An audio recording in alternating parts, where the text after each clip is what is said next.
Kągi mūsų ketvirtasis adventinis susitikimas, ketvirtoji žvakė dega, visos žvakės jau dega. Visai jau, žinot, kada šventė ant stalo prasidėjo, kai visas žvakės uždegi, jau jauti, kad tuoj pagrindinį patiekalą atneš.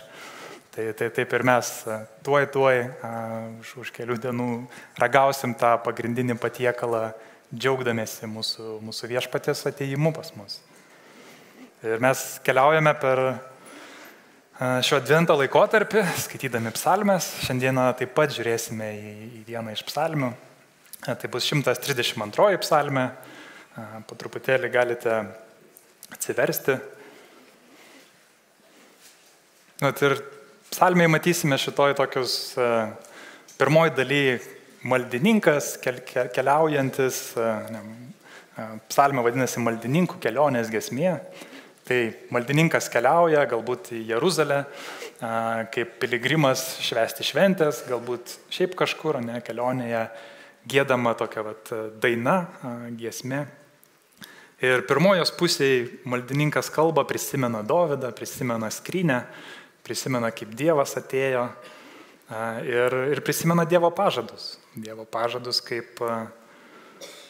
kad Dievas pažadėjo Dovydui, kad ateis amžinas valdovas iš jo giminės. Ir tuomet kalba Dievas. Dievas atsako maldininkui.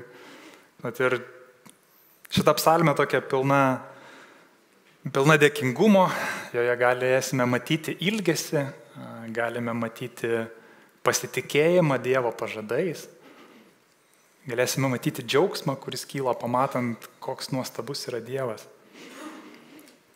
Paskaitykime šią psalmę drauge. Taigi, 132 psalmė.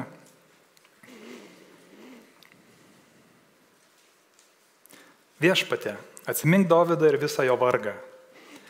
Jis priesaiką viešpačiui davė ir įžadą Jokūbo galingajam. Aš neįžengsiu savo pastogėn, lovo negulsiu ilsėtis, akims miegoti neleisiu, vokams užsimerkti, kol nesurasiu viešpačiui vietos, buveinės Jokūbo galingajam. Štai mes išgirdome ją esant Efratoje, suradome Jaro laukose. Įeikite jo palapines, parpulkite prie jo kojų pakojo. Viešpatie, pakilk į savo poilsio vietą. Tu ir tavo stiprybės skrynia, kunigai tegul apsivelka teisumu, o šventieji tešaukia iš džiaugsmo. Dėl savo tarno Dovydo nenugręžk savo veido nuo savo pateptojo. Dovydui viešpas tiesoje yra prisiekęs, net šaukiamą priesaiką davęs, tavo palikuonį pasodinsiu į tavąjį sostą. Jei sūnus tavieji mano sandoros ir mano pamokymų laikysis, jų palikuonis taip pat per amžius sėdės tavo soste. Viešpats pasirinko Siono kalną, čia jis panoro gyventi, šita yra mano poilsio vietas per amžius, čia gyvensiu, nes aš taip panorėjau. Aš jo maistą palaiminsiu, pasotinsiu vargšus duoną, jo kunigus išgelbėjimo rūbų apvilksiu. Šventieji iššauks iš džiaugsmo. Čia iškelsiu Dovydo galybę, žibintą savo pateptajam paruošiu, jo visus priešus sugėdinsiu, o ant jo galvos karūna spindės. Amen.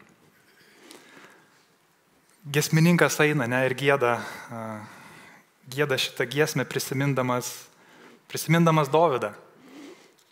Sako, štai, Dovydas taip troško, kad Dievas būtų kartu su juo, jo mieste, kartu su jo tauta, kad jisai pastatęs namus, paruošęs palapinę, jisai viešpačiui sako, aš neįžengsiu tavo pastogėn, savo pastogėn, neisiu namo, negulsiu miegoti. Akims neleisiu užsimerkti. Tai rodo jo troškimą, atrasti, kad Dievas ateitų, kad Dievas būtų šalia. Ir galbūt prisiminkit, kada jūs paskutinį kartą nemiegojote dėl ko nors. Kas neleido jums užmerkti akių, kas neleido jums kažkaip ramiai miegoti, kol tai neįvyks. Galvoje virė kažkokia problema, kurią norėjote išspręsti. Tai buvo kažkas, kas jums buvo giliai svarbu. Dalykai, kurie mums giliai svarbus, mums neleidžia eiti ramiai miegoti. Jeigu mes ramiai einame miegoti, arba mums viskas gerai, arba tų dalykų mes neišreiškiame. Taip ir Dovydas rodo tą nepaprastą troškimą, kurį mes čia matome. Kol nerasi Jokūbo galingajam buveinės, negalėsiu ramiai miegoti. Ir tas, kai mes turim kokią nors troškimą būti su kom nors, būti šalia, pastoviai bendrauti, kai mes norime gilaus bendrystės, taip ir Dovydas norėjo gilios bendrystės, jo negalėjimas užmigti, negalėjimas eiti ramiai, rodo jo gilų įsipareigojimą Dievui, jo meilę Dievui, kurią jisai turi širdyje, jis jos neišsako čia taip. Bet, mes savo gyvenimuose panašiai matome.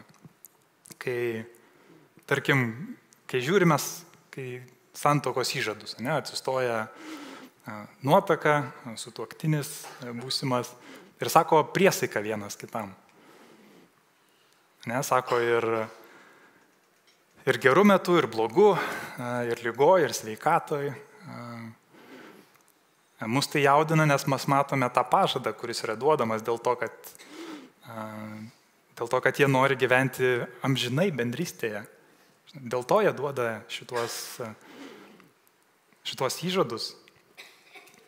Bet mes, kai kartais išsakom tos įsipareigojimus, kartais neišsakom įsipareigojimus, bet kai mums rūpi kitas žmogus, mes juos padarome, šios įsipareigojimus. Tai gali būti jūsų geriausias draugas,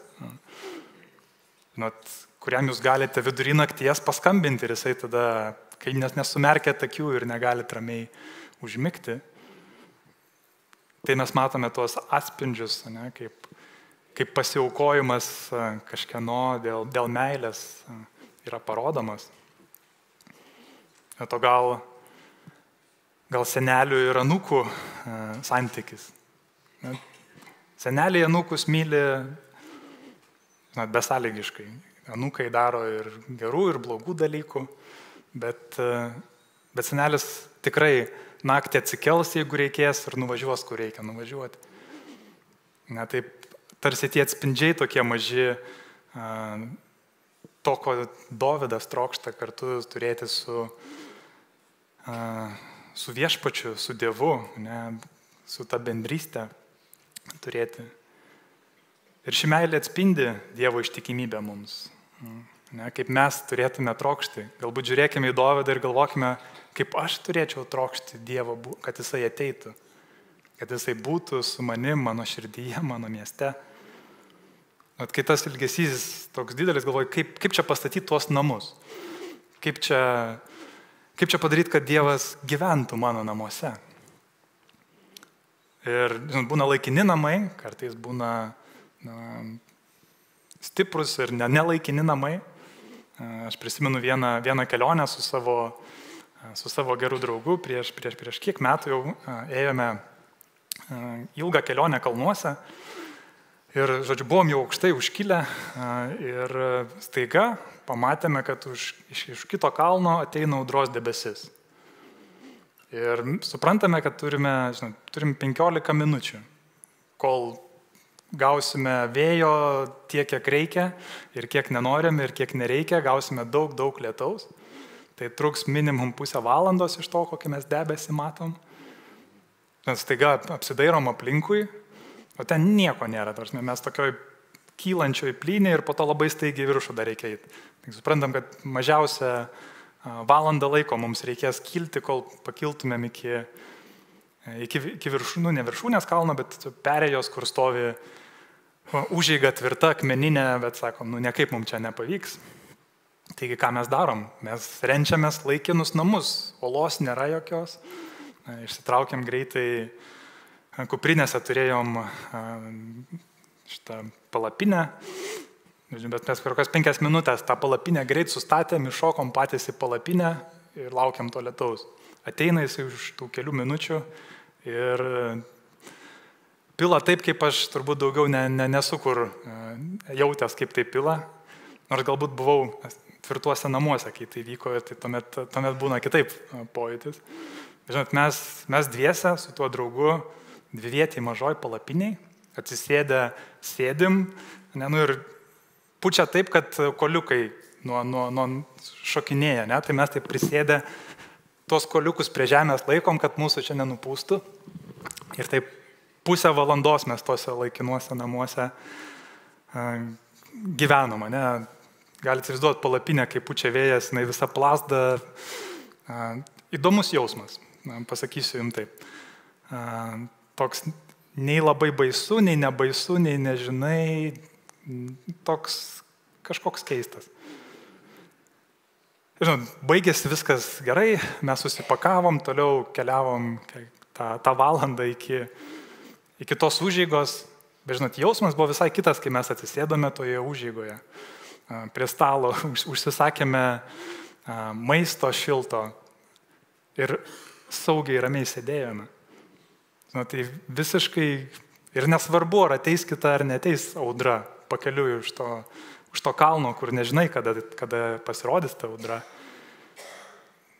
Žinot, tai man buvo didelis toks kažkaip prisiminimas, galvojant, kaip Dovydas irgi galvoja, štai, skrynia, sandoros skrynia yra kažkur dabar, net nes Filistinai ją atėmė.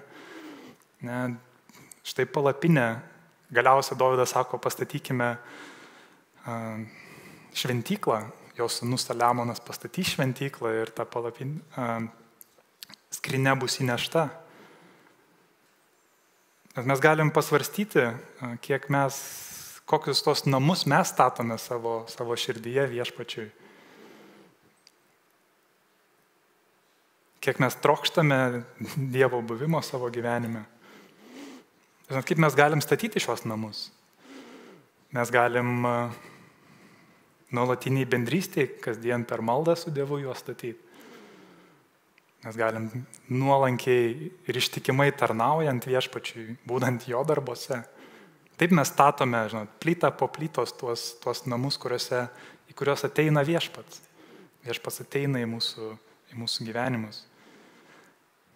Net kai mes trokštame pažinti šventą raštą, pagal jį gyventi,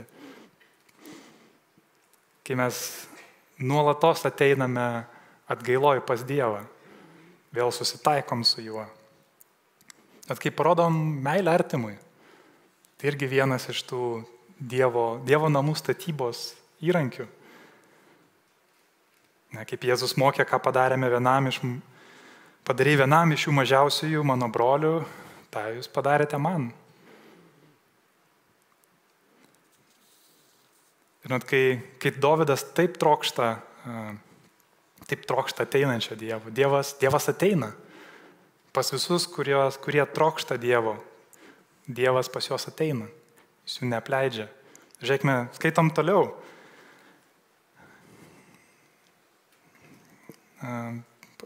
6 eilutė, kur Dovydas laukia ir ieško, kur yra Dievas. Ir štai mes išgirdome ją esant Efratoje, nes sandoros skrynią esant Efratoje suradome Jaro laukose. Įeikite jo palapines, parpulkite prie jo pakojų.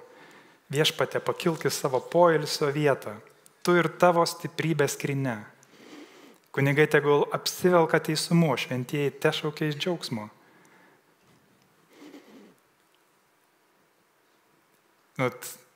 Dovydas suranda kur skrynia, Dovydas suranda, kur yra Dievas, sako, eikime, tai Dievas būna kartu su mumis. Ir čia galim trumpai pažiūrėti kaip Dovydas neša tą skrynę atgal į Dovydo miestą, į savo miestą. Istorija, kuri užrašyta 1 Kronikų knygoje, 15 skyriuje.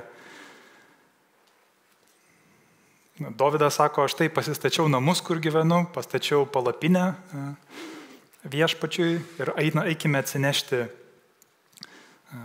sandoros skrynios. Tuomet jis išvardina, sukviečia daugybę izraelitų, čia nežinau, skaičiuojant, jeigu čia skaityti, turbūt keli tūkstančiai bus jų žmonių. Tada 16 eilutė sako, Dovydas įsakė levitų vyresniesiems, paskirti brolius, giesmininkus su instrumentais, ne, mūsų šlovinimo komanda padauginta iš 100, arfomis, psalteriais, simbolais, kad skambinami keltų džiaugsmingą triukšmą. Visi yra paskiriami, daugybė vardų surašyta, kas yra paskiriami giesmininkais, kas yra paskiriami džiaugsmingai nešti sandoros skrynę. Ir štai 28 eilutė jie neša šią skrynę. Taip Izraeliai gabeno viešpatos sandoros skrynę. Džiūgaudami rago, trimitų, simbolų, arfų, psalterių garsams palydint. Ne, kai Dievas ateina į mūsų gyvenimą, mes negalime tiesiog nereaguoti, mes negalime negėdoti, mes negalime visų savo dovanų nenešti jam šlovinti. Ir šitas giesmininkas eidamas keliu, jis prisimena, štai Dovydas, kuris nešė šį Dievas sugrįžo, atėjo pas Izraelio tautą atgal. Jisai su Izraelio tauta. Žinot, vėliau ta sandoros skrynia bus įnešta į šventyklą. Tai yra po keliasdešimties metų Saliamonas, Dovydo sūnus, jau karalius, pastatys šventyklą ir įnešama sandoros skrynia. Trumpai žvilgtelkim, kaip atrodo, kai ši sandoros skrynia, žinot, iš tų laikinų namų, iš tos laikinos palapinės štai nukeliauja į nuostabiai išpuoštą šventyklą, į tvirtą šventyklą, pagal Dievo planą pastatytą namą, pastatą, kuriame Dievas sako, aš ateisiu.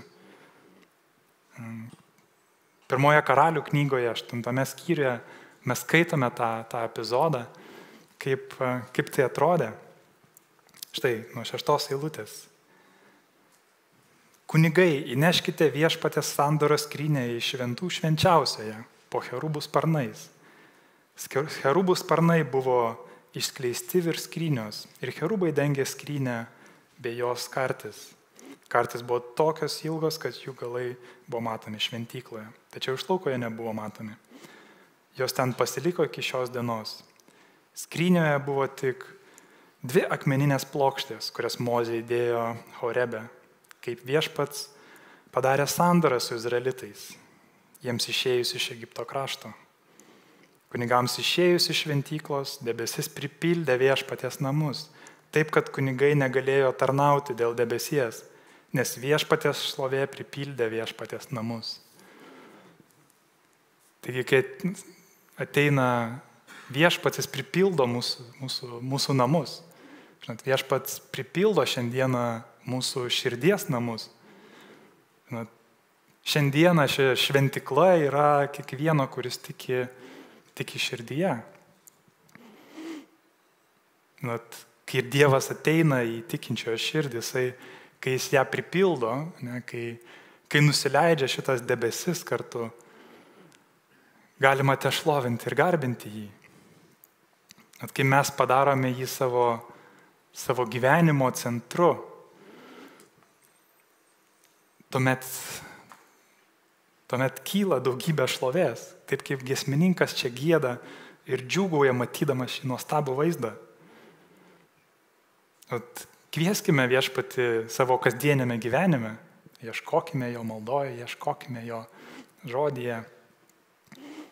Tai jeigu mūsų gyvenimai, mūsų širdis būna ta šlovės vieta, kur tiek per mūsų sprendimus, per mūsų elgesį matytųsi, kad Dievas gyvena mumise. Kad mes būtume tuo liudijimu, kad Viešpats yra gyvas, kad jis prisikėlęs, kad jis gelbsti mus, kad jis atneša mums ramybę. Kad mes gyvename su tikėjimu, kad vieną dieną jį matysime, kad jis teisingai teisia, kad mes esame kartu su juo.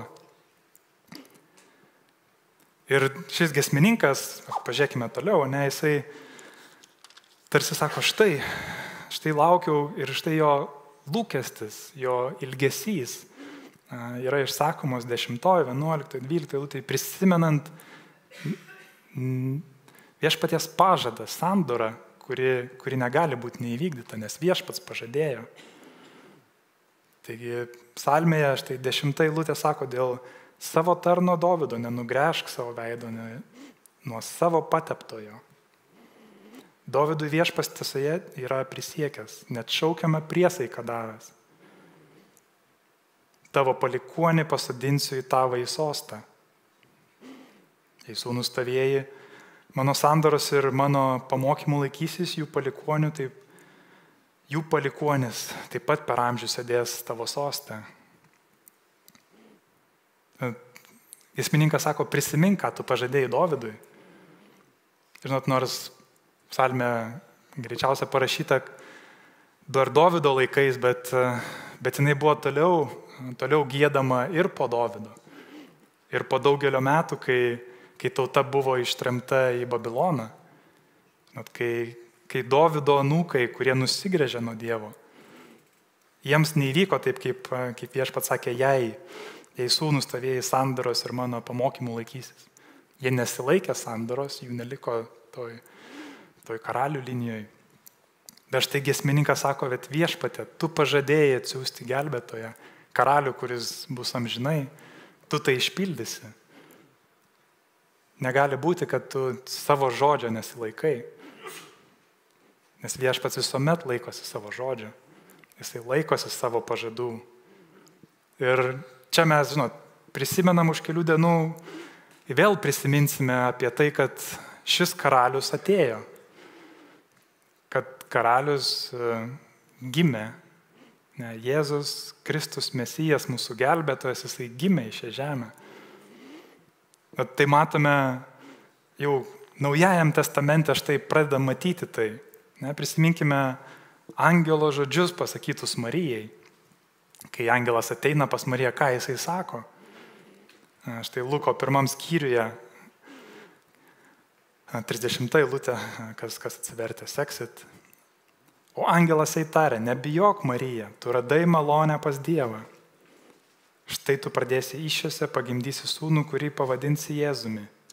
Jis bus didis, vadinsis aukščiausiojo sūnus. Viešpats Dievas duos jam jo tėvo Dovydo sostą. Jis valdys Jokūbo namus per amžius ir jo karalystėje nebus pabaigos. Taigi ateina angelas ir sako, štai tau gims tas, kuris yra tas karalius, tas amžinas karalius, kurį pažadėjo Viešpats Dovydui, kur pažadą skaitome Samuelio knygoje, kad iš tavęs kils palikuonis, kuris valdys amžinai, kuris išgelbės, kurio visi laukia, kurio psalmininkas sako, Viešpate, laukiam tavęs, kad tavo pažadas išsipildytų. Tad mes žiūrim truputį atgal ir matome, kaip tas pažadas jau išsipildė, kaip Jėzus gimė, atėjo šią žemę, gyveno tobulai, mirė už mūsų nuodėmes, priėmė visą tą kaltę ir rūstavimą Viešpaties už mūsų nuodėmes ant savęs, kad mes, kai tikime juo, galėtumėm būti su juo. Jis nugalėjo mirti, prisikėlė. Ir mes galime būti kartu su juo. Taip jisai tapo tuo amžinu karalium, tuo, kuris šiandien sėdi soste.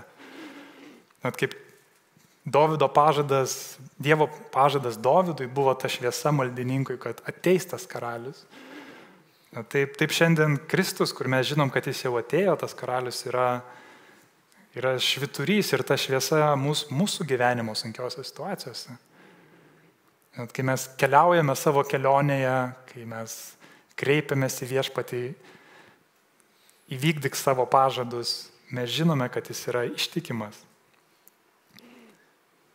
Tai pamatė ir daugiau kartu su Jėzumi buvusių žmonių. Štai Petras, pavyzdžiui, sekminių dieną, tai yra Jėzui būnant nukryžiuotus, prisikėlus, aplankius mokinius, dar po 40 dienų šventoji dvasia nusileidžiant mokinių ir jie išeina apie Jeruzalės sienos ir ten susirenka 3000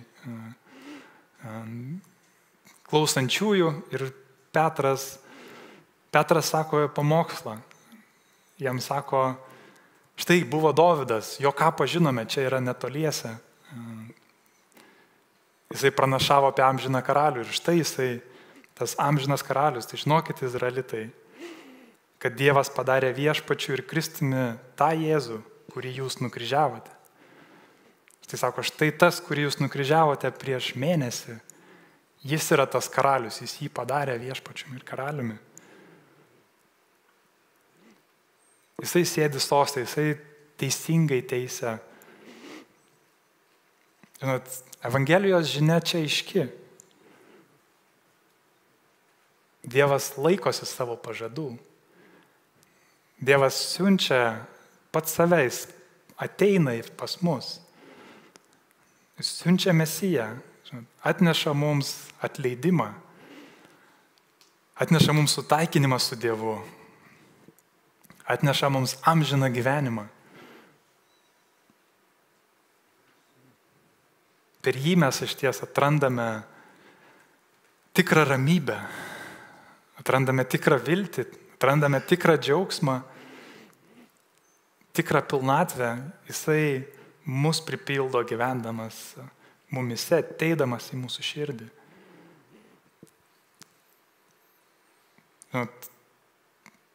Prašykime, kad jis ateitų pas mus, kad jis būtų su mumis, kad jis būtų ne tik tais psalmininko lūpose, psalmėje kažkada giedotoje, bet kad jisai būtų mūsų lūpose šiandien, kad mes tikėtumėm, kad tai yra tikra ir gyva, kad viešpats yra gyvas, kad jis yra su mumis. Bet kaip mums gyventi šitoj pažado šviesoj, kai mes matome, štai atėjo Kristus. Pripažinkime Jėzų esant karaliumi. Sunku galbūt šiais laikais, nelabai mes tų karalių turime, tai ką čia su tais karaliais daryti, aišku, bet visų aukščiausių, valdovų, prezidentų, galime įvardinti kaip norim, bet pripažinkime, kad jisai yra tas, kurio mes klausome, tas, kurią mes pasišvenčiam, kad jo valia yra mano kasdieniuose pasirinkimuose, mano kasdieniam gyvenime. Tai būtų pasitikėti, kad Kristus yra karalius. Kai aš pasitikiu, kad visa, ką jisai įsako, yra teisinga, visa, ką jisai duoda, yra iš meilės, visa, ką jisai sulaiko, yra iš jo meilės ir teisingumo. Kad, gyventumėm su viltim, matydami, kad viešpats, jisai amžinai valdo, kad jisai teisingai valdo. Turėkime tą viltį, matydami, koks nuostabus yra mūsų viešpats. Ir skelbkime jo karalystę, kad ši gera žinia tiek mūsų veiksmais, elgesiais, žodžiais būtų girdima šalia mūsų esantiems. Švenčiame Kalėdas, švęskime Kalėdas, te žinia, apie ką padarė Kristus, būna girdima. Te būna žinome, koks nuostabus yra viešpats, ką jisai padarė man, ką jis padarė tau, ką jis mums visiems padaro, kaip jis ateina pas mus ir gyvena su mumis. Ir psalmininkas toliau pereina, kalbėdamas apie Dievo žodžius, kaip Dievas ateina. Štai 13-14 psalmės eilutėse sako, viešpats pasirinko Siono kalną, jis čia panoro gyventi. Šita yra mano poilsio vieta per amžius. Čia gyvensiu, nes aš taip panorėjau. Dievo artumas nėra atsitiktinis ar laikinas. Dievas sako, aš noriu gyventi su jumis. Aš noriu ateiti pas jūs. Pagalvokime. Nežinau, ar čia tiesa, bet jeigu galėsit patikrinti, patikrinkit. Atsakoma, kad tiek, kiek visatoje yra žvaigždžių, visoji sukurta. Ir tiek, kiek žmonija pasakė žodžių nuo savo pradžios iki dabar, šitų žvaigždžių yra daugiau. Gerokai daugiau. Bet visos šitos visatos kūrėjas nusprendžia ir sako, aš panorau apsigyventi čia. Šitam trečiam luite nuo saulės. Ateiti pas jūs ir būti su jumis. tai kažkas neįtikėtino, iš tikrųjų, kaip viešpats panoro būti su mumis, kaip jis kviečia mus bendrystėj su juo. Net kad jis davė pats tą pažadą, sako, aš atsiųsiu amžiną karalių, aš noriu gyventi Sione. Izaijas sako, viešpats gyvens Sione. Taigi viešpas ateina pas mus, jis apsilanko. Ir ne tik apsilanko, bet apsigyvena. Jis įsikūrė, yra draugė su mumis. Ir kai jis įsikūrė, ne tik įsikūrė, bet ir laimina ten, kur jisai yra. Tai aš jo maistą palaiminsiu, pasotinsiu vargšus duoną, jo kunigus iš gelbėjimo rūbo pilksiu, šventieji šauks iš džiaugsmo. Mane laimina tiek materialiai, tiek kasdieniais poreikiais, tiek laimina ir dvasiniam prasme. Laimina ramybę, laimina išgelbėjimu. Petras savo laiške vadina tikinčiuosius dangiškąją kunigyją. Taigi tu, kuris tiki Kristumi, esi Kristaus kunigas čia žemėje, ne, dangiška kunigyja. Šitą eilutę skamba tau. Kunigė, paklausyk. Sako, jo kunigus iš gelbėjimo rūbų apvilksiu. Tu esi apvilktas iš gelbėjimo rūbų. Šventieji šauks iš džiaugsmo. Šaukime iš džiaugsmo, kai giedame viešpačiui. Nežinau, jeigu galbūt esi galutinėje eilėje, gal turi pirmoje eilėje girdėtis, kad mes šlovinam viešpatį, nežinau, kiek tas šauksmas mum išsilieja, bet garbinkim drąsiai viešpatį. Iš savo širdies. Istorija bažnyčia buvo persekiojama, naikinama įvairiose vietose, bet jinai išliko. Ir kai pagalvoju, kodėl jinai išliko ne dėl to, kad labai protingi žmonės gudrus ten buvo, ne dėl to, kad kažkaip patys nusprendė, kaip čia išlaikyti tą bažnyčią, bet dėl to, kad Dievas buvo jų tarpe. Jisai buvo jų tarpe ir juos išlaikė, nes Dievas pažada visose situacijose būti su savais, su tais, kurie jo tiki. Būti su mumis, būti su tavim, būti su manim, mūsų skausmuose, mūsų varguose, mūsų džiaugsmuose. Jis tai pažada ir jisai tai vykdo. Panašiai ir mūsų turbūt bendruomeniai. Tiek, kiek mūsų bendruomeniai, mūsų šeimose, mūsų draugų ratuose, kiek Kristus bus tarp mūsų, tiek jis išlaikys mus drauge. Tiek stiprus mes būsime. Nes jisai teikia tos stiprybės, jisai yra ta jungtis, kurią galime pasitikėti. Ir psalmė baigėsi karūnavimu, ne? Tos karūnos uždėjimu. Čia iškelsiu Dovydo galybę, žibintą savo pateptajam paruošiu. Jo visus priešus sugėdinsiu, ant jo galvos karūnas spindės. Dovydo galybė, žibintas, ne, štai, sako, žibintą paruošiu ir Jėzus kaip tas šviesa žibintė, ne, pasaulio šviesa, kurie atėjo apšviesti pasaulio nuodėmę, kurioje jinai šviečia ir rodo tiesą.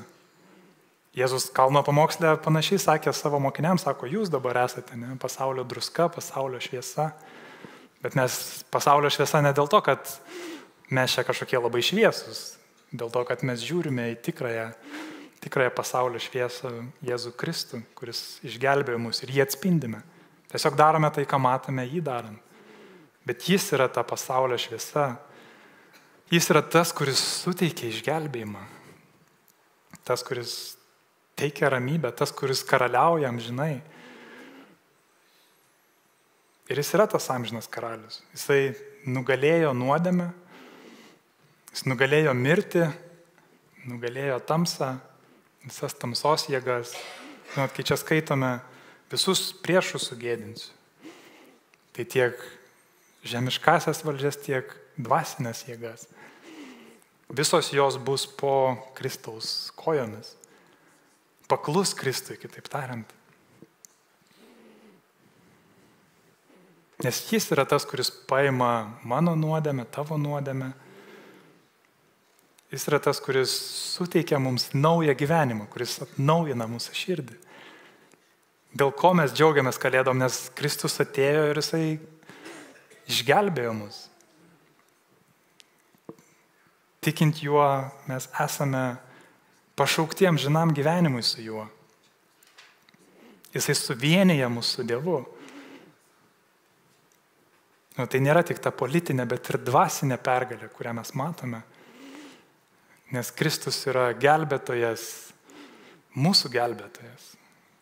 Kai mes sakom Jėzus Kristus, sakom Jėzus gelbėtojas. Jėzus pateptasis mano išgelbėjimui.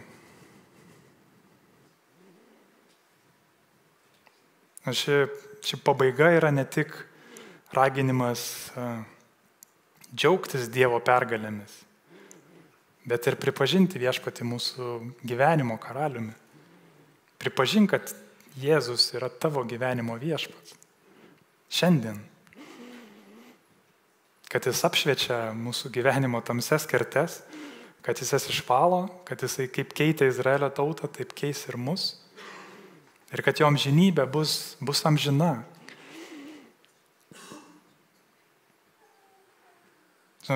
Dievo buvimas nėra tik istorinė tiesa, apie kurią čia parašyta, bet galime tai jausti realybę šiandieną. Kristus yra gyvas, jis prisikėlęs. Jis pasirinko būti su mumis. Atėjo į tą trečią luitą už saulės tam, kad būtų arti mūsų, kad mes jį pamatytumėm, kad mes jį suprastumėm, kad mes galėtumėm turėti bendrystę su juo. Jisai yra mūsų viltis, jisai yra mūsų džiaugsmas, jisai yra mūsų pergalė, jisai yra mūsų viltis, tas, kurio mes laukiame pamatyti vėl veidas į veidą naujai. Gyvenkime taip, kad jo buvimas būtų matomas mūsų gyvenimuose, kad būtų matomas jo buvimas mūsų bendruomeniai, kad jo buvimas būtų matomas mūsų šeimose, kad mūsų buvimas būtų matomas tavo ir mano gyvenimuose. Gyvenkime taip. Nesgi matome, koks nuostabus yra Viešpats. Viešpats, kuris pažada ir ištesi, kuris duoda išgelbėjimą mums,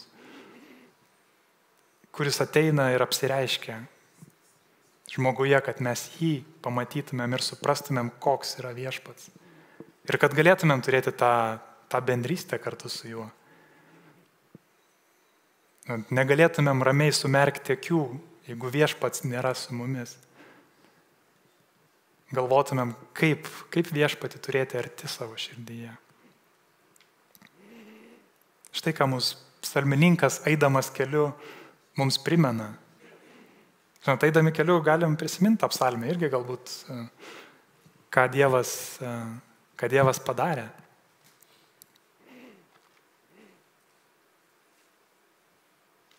Pakilkime maldai.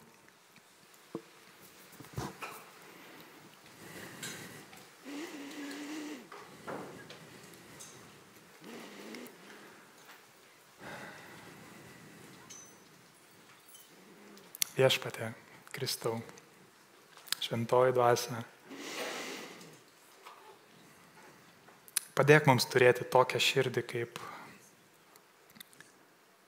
Dovydas, trokštančią tavo buvimo, pasirengusi atiduoti visą, ką turime, kad būtume su tavimi, kad tu būtum šalia mūsų.